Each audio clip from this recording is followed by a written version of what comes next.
Hello guys and welcome back to my channel. I hope आप सभी लोग बहुत अच्छे होंगे। आप लोगों ने बहुत सारा प्यार दिया मेरी मैटरनिटी शूट वाले व्लॉग को। मैं ताजमहल गई थी, उस व्लॉग को भी आप लोगों ने बहुत सारा प्यार दिया। Thank you so much. आप लोग मुझे ऐसे ही सपोर्ट करोगे तो मुझे बहुत अच्छा लगेगा और भी मैं बहुत अच्छी वीडियोज़ आप लोगों के लिए लेके आऊँगी। बहुत सारे लोगों ने जानना चाहा कि मुझे कौन सा वीक चल रहा है प्रेगनेंसी का या कौन से मंथ चल रहा है। मैं आप लोगों के साथ शेयर करने वाली हूँ अपने फर्स्ट ट्राइमेस्टर के सिम्टम्स, क्या चीज़ें मुझे अच्छी लगी क्या नहीं लगी। स्टार्टिंग के 3 मंथ्स फर्स्ट ट्राइमेस्टर के उनका एक्सपीरियंस कैसा रहा, मैं आप लोगों के साथ आज शेयर करने वाली हूँ। एंड गाइस, चैनल को सब्सक्राइब करना भूलेगा मत। वीडियो देखते हुए आप चैनल को सब्सक्राइब भी कर देना और वीडियो को लाइक भी कर देना। सबसे पहले मैं यही कहना चाहूँगी कि ज़रूरी नहीं है जो मुझे सिम्टम्स या एक्सपीरियंस जो भी चीज़ें फील हुई वो सेम चीज़ें या सेम सिम्टम्स सभी को अपनी प्रेगनेंसी में हो, ये ज़रूरी नहीं है।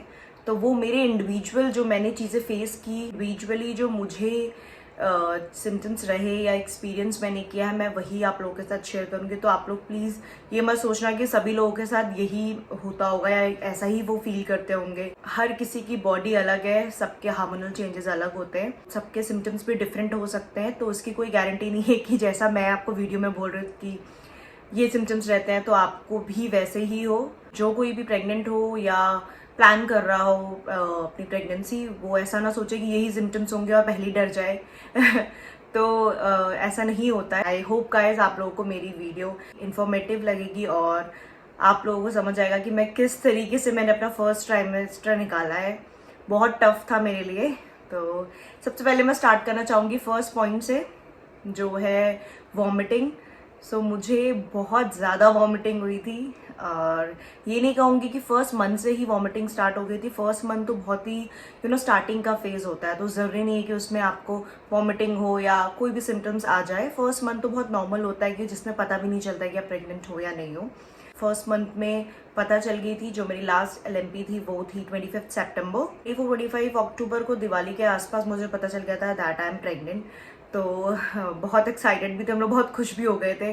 फिर मैं उत्तराखंड आ गई। 30 की मेरी फ्लाइट थी और मैं उत्तराखंड अपने घर खटीमा आ गई थी, अपने पेरेंट्स के घर। उनसे मिलने का बहुत मन था। और 28 को क्या हुआ, हमारा डॉग एक्सपायर हो गया था, सिम्बा। मतलब मेरे पेरेंट्स का जो पेट डॉग था वो जो हमारे खटीमा घर में था वो एक्सपायर हो गया था। तो मेरा मन था कि मैं मम्मी पापा से मिलूँ उन दोनों के साथ। मेरे पेरेंट्स के साथ सिम्बा ही था, फैमिली मेम्बर, तो वो लोग अलोन थे। तो मैंने सोचा क्यों ना मैं जाती हूँ और कुछ दिन रह भी लूँगी मम्मी के साथ, अच्छा लगेगा। मैं 30 को मेरी फ़्लाइट थी मुंबई से दिल्ली, देन दिल्ली से बरेली। तो मैं घर आ गई थी बरेली से कैब लेके खटीमा। 31 को मैं डॉक्टर के पास गई थी एंड यस, डॉक्टर ने भी बताया, कुछ टेस्ट हुए उसके बाद कि यस प्रेगनेंसी है मुझे 4 वीक्स की। हम लोग खुश थे, everything was going good. But जैसे ही 1 नवंबर आया, उस दिन से मेरी हेल्थ बहुत ख़राब हो गई। जैसे ही मुझे सेकेंड मंथ स्टार्ट हुआ, मुझे लगातार वॉमिटिंग स्टार्ट हो गई और बहुत ही मुश्किल हो गया था मेरे लिए वो चीज़ समझना स्टार्टिंग में। मैं जैसे ही मॉर्निंग में उठी तो मेरा सर दर्द हो रहा था और मुझे बहुत अजीब सा फील हो रहा था, सफोकेटिंग सा। और मतलब मेरा मन नहीं कर रहा था कुछ खाने का। और जैसे ही मैं उठी 10 मिनट में मैंने ब्रेकफास्ट किया, उसके बाद मुझे लगातार वॉमिटिंग। भूल नहीं सकती हो बिकॉज वो नॉर्मल वॉमिटिंग का फेस नहीं था। मुझे कंटिन्यूसली दिन में 3 से 4 बार वॉमिटिंग होती थी और मैंने पूरे नवंबर और दिसंबर के मंथ में सिर्फ और सिर्फ वॉमिटिंग ही की है। फर्स्ट पॉइंट मैं यही बताऊंगी कि मेरा सिम्टम जो था वो था वॉमिटिंग। और मैं 3 बार एडमिट भी हुई हॉस्पिटल में, नवंबर में 2 बार और दिसंबर में 1 बार। वो बहुत ही ज़्यादा उस समय का बहुत ही बैड फेज था। ग्लूकोज लेवल बॉडी का 0 हो गया था, 0 एनर्जी बची थी। बट फिर भी मैं हिम्मत करके मॉर्निंग में खाना खाती थी और लंच भी प्रॉपर करने की कोशिश करती थी। भले ही मुझे वॉमिटिंग हो जाए बट मैं प्रॉपर खाना खाती थी। मैं बिल्कुल भी ऐसा नहीं कि मुझे वॉमिटिंग हो रही, वीकनेस हो रही तो मैं खाना नहीं खाऊंगी, तो मैं ऐसा नहीं करती थी। और जब मुझे वॉमिटिंग स्टार्ट हुई तो मैंने डॉक्टर को भी दिखाया और कुछ मेडिसिन स्टार्ट हुई, बट मेडिसिन से भी मुझे कुछ भी असर, मेरी वॉमिटिंग नहीं रुकी। सेकेंड पॉइंट है नौशिया का, वो आप लोग समझ ही गए होंगे। उसमें ऐसा लगता है कि बिल्कुल वॉमिटिंग आ रही है और बहुत कड़वा सा फील हो रहा है गले में, मतलब अजीब सा लग रहा है, कोई भी टेस्ट पसंद नहीं आ रहा और कड़वाहट लग रही है पूरे टाइम। वॉमिटिंग करने का मन कर रहा है और वॉमिटिंग करने का मन क्या कर रहा है, मैं वॉमिट करती थी पूरे टाइम। तो ये नौशा भी थी मुझे। और थर्ड थी वीकनेस, वॉमिटिंग नौशा की वजह से इतनी ज़्यादा वीकनेस हो गई थी कि मुझे हल्का सा ब्लर भी दिखता था, ब्लर फील होने लग गया था, इतनी वीकनेस हो गई थी। बिकॉज मेरे को ड्रिप भी लगी थी, जब मैं एडमिट हुई तब मुझे ड्रिप्स भी लगी और ग्लूकोज लेवल को बढ़ाया गया मेरी बॉडी को। और 2 दिन एडमिट थी, एक बार मैं मॉर्निंग टू इवनिंग एडमिट थी और थर्ड टाइम मैं रात को एडमिट हुई थी। तो मतलब ये 3 बार एडमिट का मेरा फेस रहा था हॉस्पिटल में। बट मेरी डॉक्टर बहुत अच्छी थी, उन्होंने बहुत अच्छे से मेरी केयर की। तो ये थर्ड पॉइंट है वीकनेस।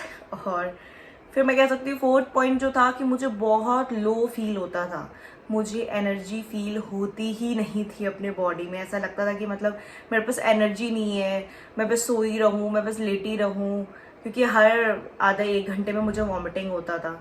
तो एनर्जी आएगी कहाँ से? भले ही मैं खाना खाती थी बट उसके आधे 1 घंटे में फिर वॉमिटिंग कर देती थी। तो ये फोर्थ पॉइंट है फीलिंग लो का। मैं बहुत लो फील करती थी और वीक फील करती थी कि मेरे में कोई भी काम करने की हिम्मत नहीं, मैं उठ भी नहीं सकती थी बेड से खुद से। तो बहुत बुरा फेस था उस समय मेरा। और फिफ्थ पॉइंट जो है वो है एसिडिटी। मुझे बहुत एक्सट्रीम एसिडिटी और हार्टबर्न रहता था। मैं आपको बता नहीं सकती, इवनिंग के बाद से रात होते ही बस मुझे आफ्टर 7 o'clock के बाद से ही रात को, और साथ में उसके बाद मुझे एसिडिटी और हार्टबर्न यहाँ पे बहुत फील होता था, बहुत सफोकेटिंग फील करती थी। और बहुत बार मुझे लगता था कि मेरे बेडरूम में बहुत घुटन हो रही है, जबकि विंडो सारी ओपन रहती थी। तो ये कुछ चीज़ें, ये फिफ्थ पॉइंट जो है वो है एसिडिटी का और हार्टबर्न का। बहुत एक्सट्रीम लेवल था और मेरा बहुत गंदा उस समय का एक्सपीरियंस है ये, और ये सिम्टम था मुझे। सिक्स्थ पॉइंट मैं कह सकती हूँ कि मुझे जो भी घर में खाना बन रहा होता था उसकी स्मेल बहुत आती थी। खुशबू नहीं कह सकते, खाने की खुशबू ही आती, बट ऐसा लगता था स्मेल आ रही है, मुझे अजीब सा हो रहा है। बनाओ चावल बनाओ सब्जी बनाओ, मुझे नहीं स्मेल करना है, मेरे बेडरूम के डोर को बंद रखो। मेरी मम्मी डोर मेरे बेडरूम का बंद कर देती थी और किचन में जब भी खाना बनाती थी मैं कहती तुरंत चिमनी भी ऑन करो, एग्जॉस्ट भी ऑन करो, मुझे बिल्कुल पता नहीं चलना चाहिए कि घर में क्या खाना बन रहा है। खाते समय उतना नहीं लगता था, बहुत लोगों को चपाती से भी प्रॉब्लम होती, बट मुझे चपाती से बिल्कुल भी प्रॉब्लम नहीं थी। मैं ब्रेकफास्ट में चपाती और सब्जी खाती थी। और दिन के टाइम पे मैं ज़्यादा पसंद करती थी वो था कढ़ी और चावल। मुझे अच्छा लगता था कढ़ी चावल। दाल मैं थोड़ा सा नहीं खा पाती थी, मुझे डाइजेस्ट नहीं हो पाती थी, बट कढ़ी, जो आप लोग जो भी पहाड़ी लोग होंगे मेरा व्लॉग देख रहे होंगे, मट्ठा या छाछ कह सकते हो आप, उससे जो कढ़ी बनती थी प्याज डाल के या मूली डाल के, वो मुझे बहुत अच्छी लगती थी और लाइट लगता था, मुझे बहुत ईजी रहता था डाइजेशन में भी, मुझे कोई एसिडिटी नहीं होती थी। बट वही है, ये सारे मेरे सिम्टम्स थे फर्स्ट ट्राइमेस्टर के। तो गाइस ज़रूरी नहीं है कि बाकी लोग भी जो प्रेग्नेंट होते हैं उनको भी यही फर्स्ट ट्राइमेस्टर के सिम्टम्स रहे, सबके डिफरेंट होते हैं, सबका डिफरेंट एक्सपीरियंस रहता है। सो मेरा जो फर्स्ट मंथ था वो ईजिली चला गया था, बहुत ईजिली निकल गया था, तब तो पता भी नहीं था। बट सेकेंड और थर्ड मंथ मेरे बहुत टफ थे, मैं आपको बता नहीं सकती, इतने टफ थे कि मैं रोती थी पूरे टाइम कि ऐसा क्यों मेरे साथ ही हो रहा है। उस ड्यूरेशन पे हमारी 3rd वेडिंग एनिवर्सरी भी थी 22 नवंबर को, और 10 दिसंबर को मेरा बर्थडे था। मतलब वो फेज भी बिल्कुल बहुत ज़्यादा ऐसे एक्साइटमेंट के साथ नहीं निकला, बट मेरे पेरेंट्स के घर पे मैं तब थी, तो एनिवर्सरी तो हमने साथ में सेलिब्रेट की थी और हमारे रिलेटिव्स भी कुछ आए थे, तो वो अच्छा था। उस सम ड्यूरेशन पे थोड़ा सा मुझे ठीक फील हो रहा था, हैप्पी फील हो रहा था। बट जैसे ही रात होती थी, सेलिब्रेशन हो गया, रात हुई, तो मुझे फिर वॉमिटिंग होती थी, तो वो टफ था। बर्थडे मेरा मैंने बहुत ही सिंपल सेलिब्रेट किया था मेरे पेरेंट्स के साथ ही, घर पे ही। मैं फोटो ऐड कर दूंगी हमारी एनिवर्सरी की भी साइड में, और मेरे बर्थडे के टाइम पे गौरव नहीं थे वहाँ पे, गौरव में काम से कहीं गए हुए थे। ये सारा मेरा एक्सपीरियंस है, आई होप आप लोग समझ रहे होगे, तभी मैं व्लॉग नहीं अपलोड कर पाई, क्योंकि मैं नवंबर और दिसंबर में ये सारी चीज़ों को फेस कर रही थी। बहुत अलग ही एक्सपीरियंस था ये मेरा। तो आई होप जो लोग भी प्रेग्नेंट है और मेरा व्लॉग देख रहे हैं उन लोग का एक्सपीरियंस मेरी तरह ना हो, अच्छा रहे, उनको इस तरीके के बहुत ज़्यादा टफ सिम्टम्स ना रहे, उनकी जो प्रेगनेंसी की जर्नी है वो इजी रहे, मैं चाहूँगी। और गाइस ऐसे ही मेरे व्लॉग्स को आप लोग बहुत सारा प्यार देते रहिए, प्लीज़ चैनल को सब्सक्राइब कर देना। और नेक्स्ट व्लॉग अपकमिंग रहेंगे, उसमें मैं अपने 2nd ट्राइमेस्टर और 3rd ट्राइमेस्टर के भी व्लॉग्स डालूंगी। तो अभी मुझे चल रहा है 8th मंथ 3rd ट्राइमेस्टर, सो ये है मई मंथ, तो जून में मेरा 9 मंथ स्टार्ट हो जाएगा। So guys, I hope you like my video and don't forget to subscribe to my channel.